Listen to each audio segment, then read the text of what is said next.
Once upon a midnight dreary, while I typed, weak and weary, on a ribosome-like typewriter, a curious resemblance I'd not seen before. Opened behind me, a gust flung the shutter, when, with many a flirt and flutter, a creature entered amidst the clutter, and perched upon my page of lore. "'Tis some visitor," I muttered, "perched upon my page of lore. Only a crow and nothing more." Presently my soul grew stronger, hesitating then no longer. "Sir," said I, "or Madame, truly your forgiveness I implore." But this roosting fowl tried my patience, by abruptly halting my translations, by virtue of blocking the translocation of my page of lore. "Like a macrolide," I whispered, "bound to the 50th ribosomal core, bacteriostatic forevermore." Transfixed by this macrolide incarnation, I recalled its clinical indications: azithro and clarithromycin, treating affliction from my West Point days of yore. Now a boarded soldier isolated, with Bordetella pertussis I've suffocated, for nigh a week I've medicated, waiting, praying for my health to restore. Prophylaxed family members, whom I'd contacted only days before, must wait for me forevermore.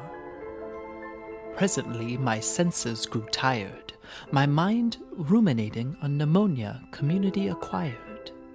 Strep pneumo, H flu, and moraxella, combated by penicillins heretofore, were embodied in this armor suit, rapidly decaying as rust takes root, as if by some respiratory infection acute, battled in vain by the penicillins I now deplore.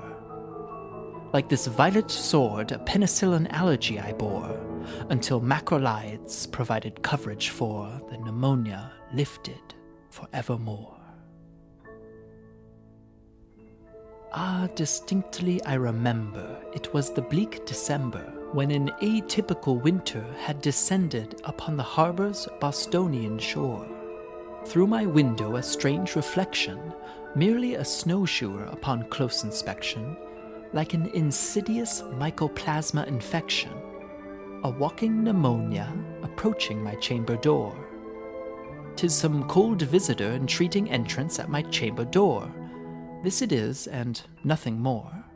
Yet not the least obeisance made he, not a minute stopped or stayed he, and my gaze fell upon the legion of ships anchored at the harbor's Bostonian shore. Sailors silently crept forth while docking, like a legionella pneumonia walking, and suddenly, as if mocking my sorrow for the lost Lenore, the clam-adorned Lady Chlamydia, evoking my sorrow for the lost Lenore. Surely an atypical pathogen, nothing more. Yet back into the chamber turning, all my loins beneath me burning, a portrait of Lady Chlamydia materialized, where it had not been before. One dose of azithromycin macrolide surely would dispel this unwelcome bride, and erythromycin with scarlet hide would her infant's sight restore. Preventing too gonococcal infection, it drops an elixir of some invention from above my chamber door, vision preserved forevermore. Deep into the darkness peering, I sat there, wondering, dreaming, fearing. Visions of a parasitic vampire Babesian brandishing her cross wrought from iron ore. A minotaur diphtherian with bullneck from Corynebacterium. And as I succumbed to my delirium, a scratching at my chamber door. Bartonella, a ghastly feline apparition, scratching feverishly at my chamber door, trapped in this nightmare forevermore. "Macrolide," said I, "thing of evil, macrolide still if bird or devil, to what end doth you disturb my volumes of forgotten lore?" I shrieked, my sanity undone, as my mockingbird screeched, "Avium," conjuring some mycobacterium, creeping, seeping into my compromised core. Azithromycin, I cried, will protect my brethren with less than 50 CD4, and lift this hex forevermore. Instantly the visions ceased.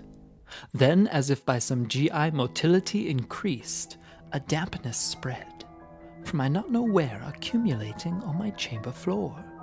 Jaundiced with fear, I sat there pleading, bile no longer excreting, and with prolonged QT a heart was beating, beating neath my chamber floor. A torsade of points endlessly repeating, beating neath my chamber floor. The crow looked on, nothing more. That crow, that macrolide incarnation, sends one final ominous manifestation. A cytochrome carriage overturned begets P450 inhibition forevermore. Clarithromycin perched, still portending a gruesome and unfortunate ending. Helicobacter pylori thus descending to return me to my lost Lenore. I reach for her, clarithromycin watching o'er. My soul lifted evermore.